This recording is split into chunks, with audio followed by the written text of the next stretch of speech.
Hey co-wanderers! I'm Leah. I'm Tay. And welcome back to another episode of The Wandering Desk.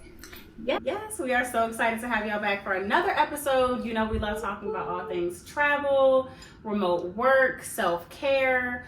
And today, I feel like we started things off with some of our earlier episodes, really digging into more of the emotional aspect, kind of what led us to this journey, why remote work has been so positive for us from a mental health perspective.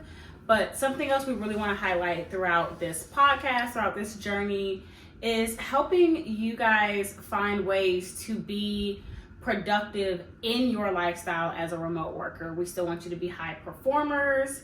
We want you to really excel while being a remote worker, because it's so essential for us to still keep up that performance, because if not, these companies are not going to keep remote work programs around.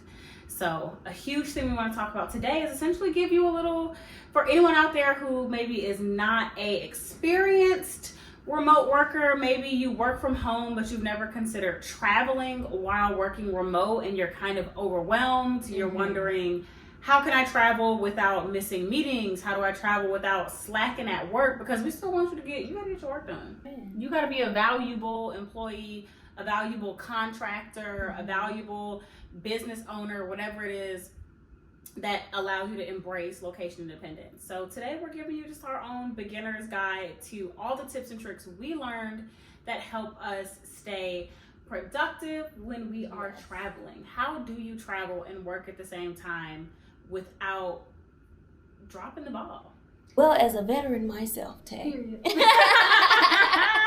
No, seriously. I think because we are well traveled in this space, and I think that's what makes this topic so great, especially for the Wandering Desk.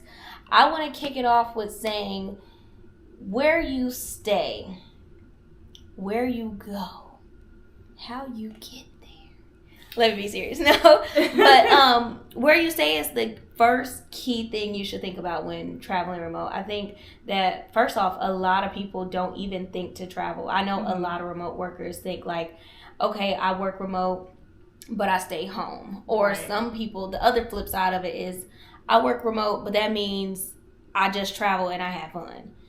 We need to pull them both together and be in the middle. So the first thing I think you should think about is where you stay. Is it conducive to your work environment? How does that work for you? Are you checking these hotels before you even go? Do they have any quiet spaces? Do they have a desk? How big is the desk? What is your setup that you're bringing? Does that desk work for you?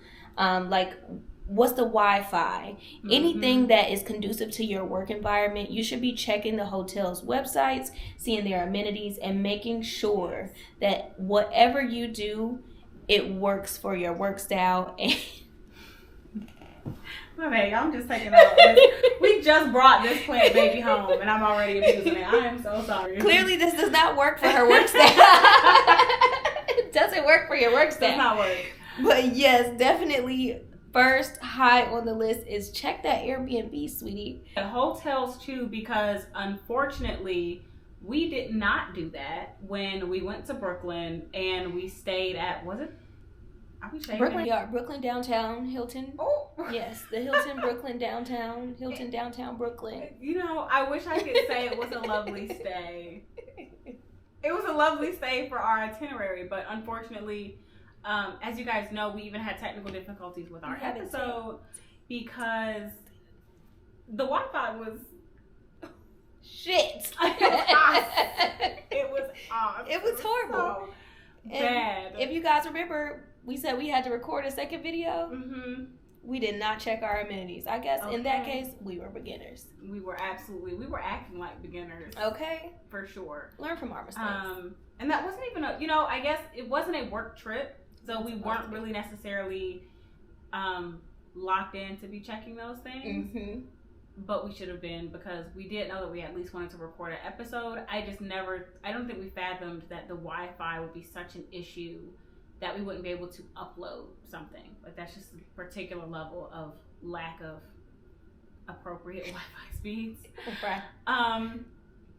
But I will say sometimes the Wi-Fi speeds is not something that's promoted, especially for hotels on the website. Like, I've noticed on Airbnb now, a lot of the listings will actually make it a point to like tell you what the Wi-Fi speeds are. They even have the speed checkers on there with the screenshot. They're like, we have the Wi-Fi for the girlies. Okay. But sometimes the hotels don't, so don't be afraid. You can't be afraid to call them, ask them those questions, and tell them straight up, I'm traveling for business. Make them take this seriously. This is your business, it's your work.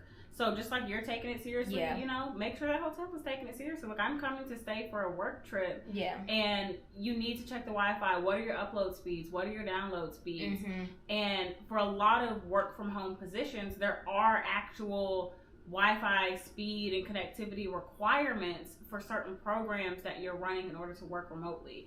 So do not be afraid to call these hotels and make sure they're doing right by you when it comes to the Wi-Fi. Now, I will add, in certain cases, when you are a remote worker, you will have some conferences, some retreats where you don't necessarily have the choice to choose what hotel that you're staying in or whatever your accommodations are. Mm-hmm. And in that case, you need to be checking your surrounding areas. Yes. What co-working spaces are available? What cafes? What coffee shops? Where can I go that's in the vicinity of where I'm staying that is also still conducive to my work environment? And with that being said, you also have to have your gadgets. Do you have those noise canceling headphones? If you don't feel comfortable, in a workspace where the quiet spaces, where closed off areas, things like that, like checking your surroundings and the vicinity of your accommodations and making sure that it always works for you.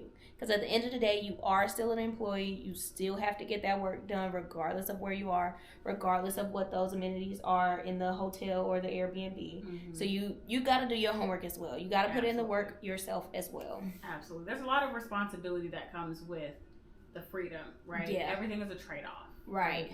We can't be... sometimes we get entitled to our remote work. We love our location independence, but I think it's really important that we don't lose, the responsibility and the accountability. But I'm curious. I want to ask you: Are you more of a co-working space girly, or are you a find me a cute cafe girl? I'm both. Oh, okay. It's the duality. You know what I'm saying? That was my The Office moment. Looking to the camera. I'm both. It really depends on my mood because sometimes I want to be at home where I am confirmed, my speeds, my space, my quiet, my loud, my music, whatever it is. But then also there are some days where I'm like, I just want to get out the house. Right. And I want to explore. I just want to see people sometimes. But with exploring, I will say that I'm very careful. And this is what I want to stress to everyone that is a remote worker. I'm very careful with the networks or with where I connect. Especially if you work in a certain field that you have confidential information. I work in tech, so a lot of times my clients' information can't just be on anybody's network. So I typically connect always to my personal hotspot, whether it be my phone, whether it be a hotspot device. Okay. That's just my personal preference, no matter if I'm at home on my own or if I'm out somewhere being cute, right? But keeping it safe, okay? Yeah. Is there usually a preference or anything that drives your decision to go to a co-working space one day versus going to maybe a cafe or like a more of a public, cafe, diner or something like that with Wi-Fi? What typically influences your decision? If you were out and you're like, you're working from home, you're like, I want to get out, tired of seeing the same 4 walls. Well, she has like 8 walls in here, but tired of being in the same space. What usually will make you say co-working space versus cafe? If I'm being honest, I don't lean towards co-working spaces at all. I'm definitely a cafe, coffee shop, restaurant type of girly. Not that I'm opposed to it. It just has never been my world. Like, because co-working spaces sometimes are so focused, and my home is my focus area. Like, I am tunnel vision here. So when I'm out, I want to be like, I want to see the people. I want to mix and mingle. I don't want it to be super focused. My house is my focus. Okay. So when I want to be like, when it's a lighter, looser work day, I would rather go to a coffee shop where I can chat with a barista, or maybe there's somebody sitting at the like coffee bar that just hands me a card and I'm networking. I'm more of a chatty Cathy if I'm getting out the house, okay? I feel like there's chatty Cathys at co-working spaces. And you know what? I need to check it out. And I feel like it depends a lot also on which co-working space you go to, right? I feel like industrious tends to be more of a traditional office environment, or a little more premium, but more of that office feel. Yeah. They do have things like happy hours, which gives everyone an opportunity to step away. There's usually a nice little wine and charcuterie board moment happening, versus for example, WeWork or the Gathering Spot, for example. I feel like those are two really kind of opposite vibes to compare, but I will even say, from my experiences at WeWork and the Gathering Spot, what I would say they have in common is there's a little bit more of that social aspect. I think there's a little bit more of the chatter. Okay. It's almost like a louder space in a sense. Okay. Whereas industrious to me was very quiet. Like if you're walking down the hall in those high heels, like that's the sound. Ooh, you know what I mean? That, It's something to consider, which is also something great to consider when you're traveling, is doing your homework on what co-working spaces, what cafes are available, and then also doing your due diligence to prepare for what kind of environment do they provide. Because if you need something quiet, if you're about to be in confidential meetings, if you're about to be taking calls where it's really important for you not to be overheard, you need to go make sure there's a phone room, make sure there's more spaces for privacy, quiet conference rooms. So just making sure you're doing the homework on what is the environment. Not every co-working space is built the same. Trust me. And you know what? I will honestly say I need to do my homework on there. Because if I'm somewhere and I'm taking a meeting, I'm in that car with that camera off. And I'm going to take that call. And that's just me being completely honest. Which is great if you have that flexibility, I just be like, I put those headphones on isolation, voice isolation, and I'm like, yes, how can I help you? Okay. How can I help you?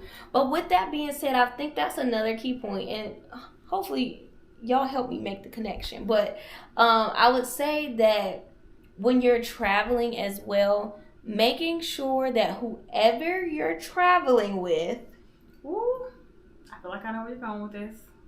Whoever you're traveling with has the same, if not similar, working styles as you. Because you don't want to be with your party friend in your co-working space. Granted, there's nothing wrong with your party friend. She's a good time. He's a good time, right? But if it's time to work, if you say, hey, for the hours of 2 to 6, I'm really locked in, and they want to go work at a bar and have a cocktail. Granted, sometimes that's the vibe, but also sometimes it's a project, and you need to lock in. And girl, I can't stop talking to me, right? And you don't want to come off rude to them, and you don't know how they want to come off to you, but you guys don't want to be clashing. And I think that really kind of reiterates the thing of the balance between a travel trip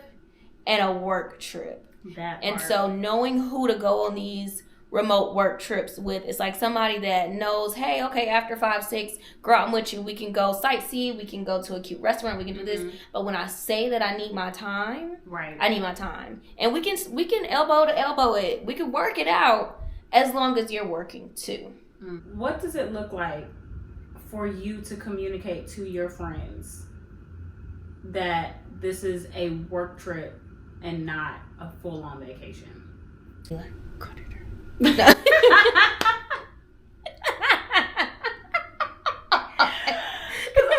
feel like, it can be an uncomfortable thing. I think for the most part, all my friends can do different things. but I have friends for certain things, if that makes sense. Yeah. Like, you are my travel work buddy. I have a couple of other friends, but like for the most part, if I'm thinking to just get away real quick, that has nothing to do with a beach or a bikini or an open bar, it has everything to do with focus. I immediately know that our work style is the same. Right. And like if we dive into work and don't speak for 6 hours, Shay, why am I not on the bikini trips? Girl, because trauma bomb. We get we go to work to avoid.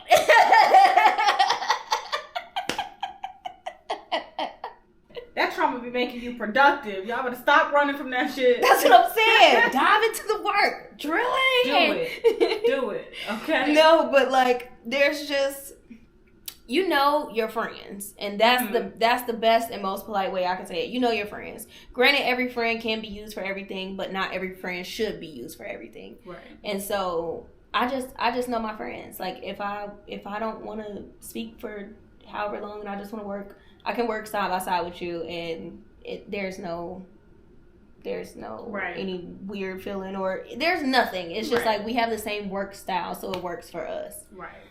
But past that, there's no Krabby Patty formula. Period. It's trial and error. I will say that. Like, you have to go and travel with people sometimes, or go out to those cafes with people and see, like, and not like you testing them, like, let me see, but just go work. And if it works, it works, and if it doesn't, it just doesn't. And don't be afraid to take your space. Yeah. Even if, and I think that's something that you and I always do really well with is, we're great together, and then we're also, neither one of us have to be entertained by the other person. Yeah.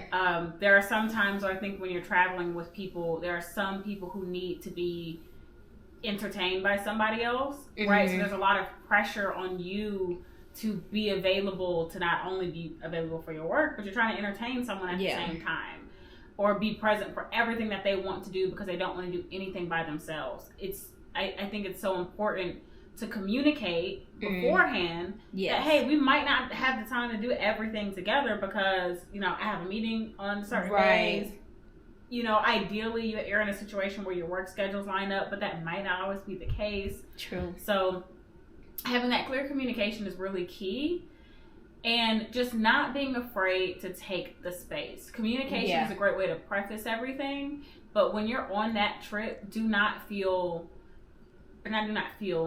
control what you feel, but it's a part of you protecting your boundaries, and a part of the responsibility of you having the privilege to travel while you're working is that you have to be firm on those boundaries when it comes to getting your dog English words when it comes to getting your job done and doing it well. Yes, that's important. Yes. It's the same way if you were in the office, and that's really what it is. There are all these things that just look different because they're not happening in an office environment, but you still have to do the same things you would do in an office. If you were in an office and you knew you had a project coming up and your boss was walking through the office and they saw you and Chatty Cathy over there having a kiki, and then you pop up and the project is late, they're gonna be like, how did you find all that time to kiki? I saw you over there kiki, and you had all this time to do everything else but get this project done, right?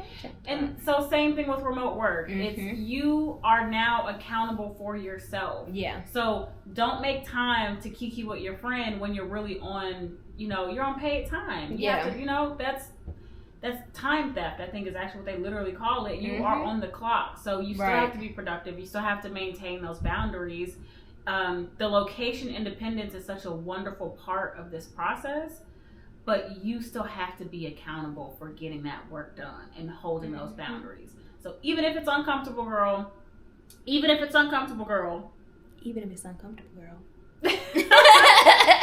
have to walk away, give yourself the space, and do what you need to do. And I think it's a huge reason why I know you and I have been big fans of airport lounges when it comes to if we're traveling during the week, because we love traveling during the week and benefiting from that, it's lower prices during the week.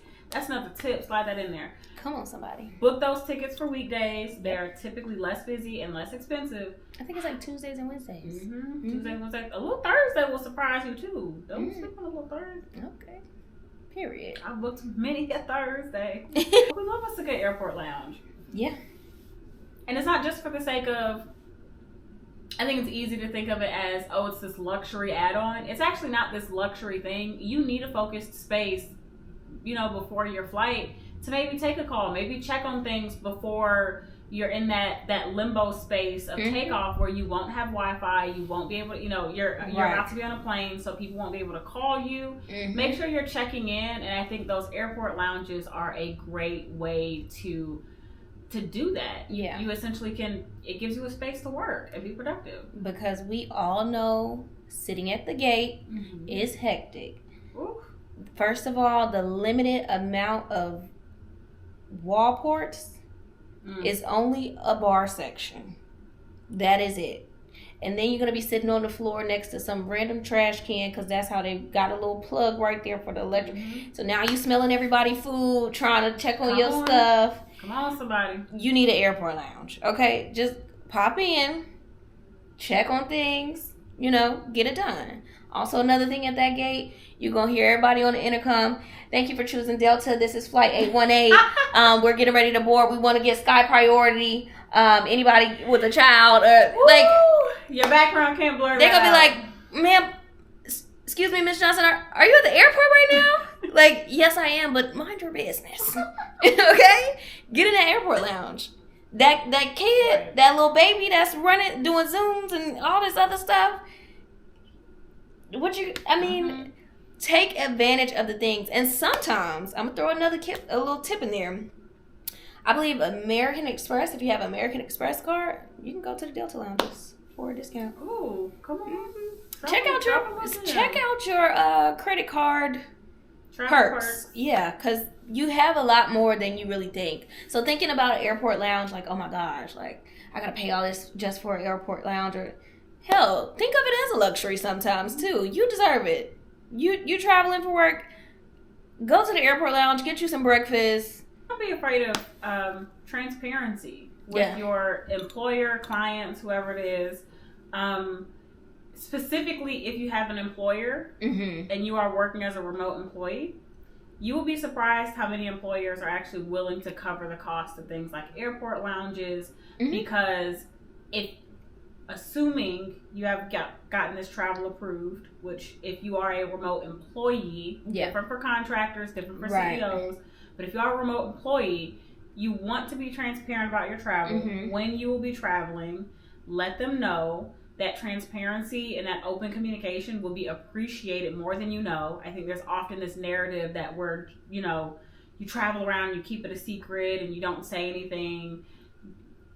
That might work for some people, but I have found for me, first of all, I can't even handle the anxiety of trying to keep the travel a secret. It's just too much. But I found that, most times my employees were very receptive. One time I took a call from Ghana, and they were just like, Ghana. They were like, okay, well, we can push the call back. What time is that? That's 8 p.m. your time. We can do it at this time. And they were very accommodating.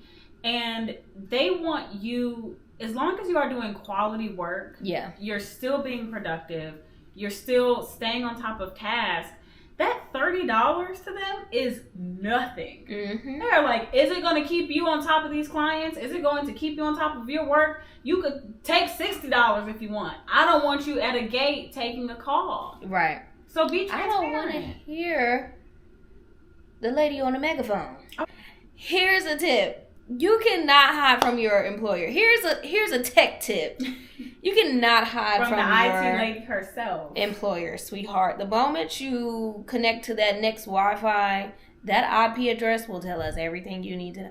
And the one thing you would hate to do is to get flagged on that laptop, especially if it's a corporate or a company given laptop. They will shut it down. I can't speak for your company, but generally they know and they can shut it down. How do they know? I know you said the IP address, so does it just flag someone at the company? I guess every company is different. So for us, unless you go out of the country, you won't be flagged unless somebody is looking for it. Okay. But like the moment you get out of the country, it immediately, no, it doesn't check, it flags. Like it sends a flag and literally the feds are watching. Shut it down. Because if you are from the United States, you work in the United States, you are a USA employee, and we see something from out of the country, that's a cyber threat.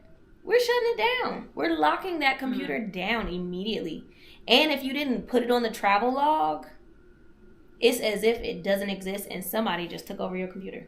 And if you don't, like, for me, I keep certain apps on my phone, but if you don't, there's no way to get back into your computer to tell them, hey, this is me. Right. You're just shut out. Wow. Yeah. On another point to threats, I do want to say, once you get out of that airport lounge and you're on your flight and you're actually in the air, there are certain perks for certain Wi-Fis. Again, always be a little hesitant with what Wi-Fis you connect to, but always making sure that, again, if you work on sensitive data, sensitive information, client information, making sure you do a pre-flight check. Download any Excel sheets, any docs, anything that you can work on offline, and make sure you have it on your computer before you get on that plane. And then once you're on that plane, being mindful that there are gaps between the seats. There are people beside you. So there are people that can see your screen at all times. And just to make sure that you aren't compromising yourself, your job, or a client, know what's on your screen and be comfortable with whatever it is you're sharing. Right. Because that is a red flag too as well. Another tech tip. Okay, so this is not the time for you to be logging into financial things, confidential documents. No, ma'am. I have to ask, have you ever tried to sneak in a travel trip without telling work? I didn't sneak, I just went.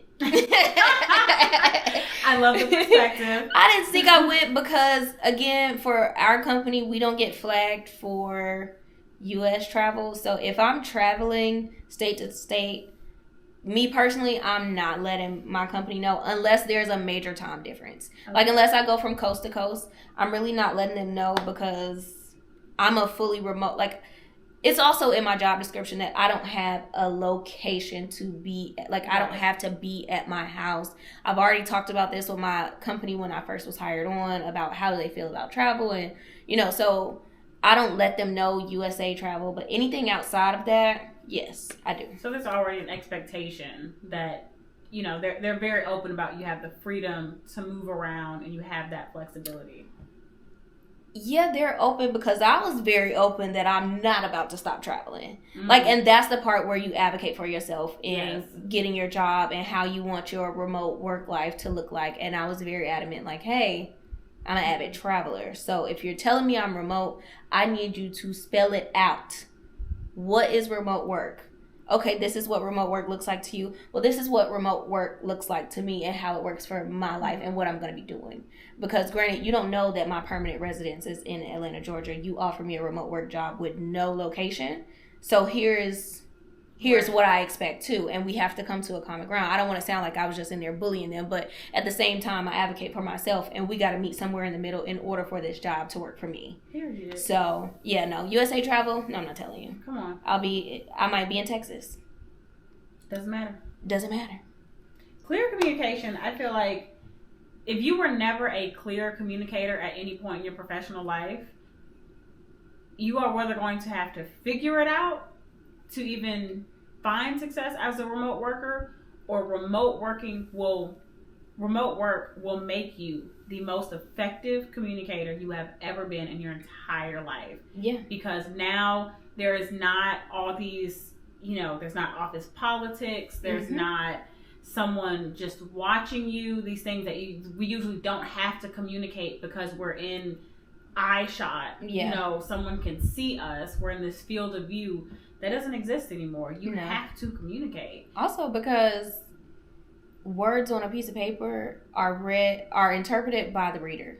So you have to overly communicate, because if I say, hey, Tay, I'm not going to be in the office today due to personal reasons. Please excuse this day, da da da da da. You could read it as like, did she just tell me what she's going to do? You know what I mean? Like, even over communicating in your emails or something, because nobody sees you. Sometimes nobody even hears you. And not in the way that you aren't heard from your company, but a lot of times we're emailing. We're sending a ping on Slack or Teams. You know what I mean? You have to really say what you mean. Right. Well, I do want to point out one last tip before we close up, and it's about when you get off that plane. So we talked about before you get on the plane, when you board the plane, once you're in that hotel room. But once you even get to the hotel room, what does your workstation look like? What do you need in order to be a remote worker? Because granted, I'm not bringing my screens. You know, some people do. It would be me. I'm not bringing 3 screens and this and this and this. So, like, what is your work setup like? Give me, like, 3 to 4 key things that you need in your workspace when you travel. Ooh, for me, it's definitely, I have a portable monitor, so I don't bring my actual monitor from my desk. I was about to say, girl. But a portable monitor has been a game changer for me. As soon as I found out it was a thing, I'm just into my workspace. Everyone who knows me knows, like, even when I'm going to a cafe or something to work, my book bag is big heavy. I love bringing my desk with me. I have the laptop. I have a portable monitor. I have one of my new essentials that's been my favorite that I'm obsessed with is a desk timer. So having a timer, it doesn't beep, so it flashes when the time is up, but it doesn't beep because the beep can, interrupt my focus. A flash in the background lets me know, okay, it's been 30 minutes, but it's not going to throw off my thought process when that time is up. So that's been really important for me, especially as I'm entering, trying to find my groove with time blocking and balancing different tasks for different clients, what that looks like, the different kind of work you have to do throughout the day. So a desk timer is big for me. Also foldable keyboards. Love me a good foldable keyboard. As much as I can do a lot of work on my laptop, but when I'm setting up and I have a second screen, often I want to position my laptop to be ideal as my second screen, not in the ideal placement for the keyboard. Right. So it's usually farther back. It might be a little cat-cornered. So the foldable keyboard just gives me something that's light, but it's still more robust. I don't know if people have you seen these? They're like keyboards that roll up. No. They're horrible. I can imagine. Yeah, I would not recommend. 0 out of 10 will recommend. 0 out of 10. I hate them because they don't feel like a real keyboard. I need that real. I need a click. I need that feedback. Okay, I love that sound. I could do some office ASMR all day. Okay. I need it, and I need a number pad. I'm a girl who's in some spreadsheets throughout the day. So all it is. Oh no! I need me a good number lock and that number keypad. So foldable keyboards give me that full keyboard experience, and they still allow me to push the computer back. And then a good pair of headphones. A quality pair of headphones is so important. Please do not sleep on getting a good pair of headphones for your work setup. I definitely second the headphones. I need a good mouse. Ooh. That fits in my hand that I could just. Are you like one of them ergonomic mouse girlies? No, not really. But I'm getting into it a little bit. But listen, I don't know, cause I'm like this trackpad thing. It's so small, centered again in the middle of your laptop, and you try for some reason my hand needs to be almost to the side. Yes. So I can navigate where I'm going on the screen. That's one of my big ones. Definitely headphones.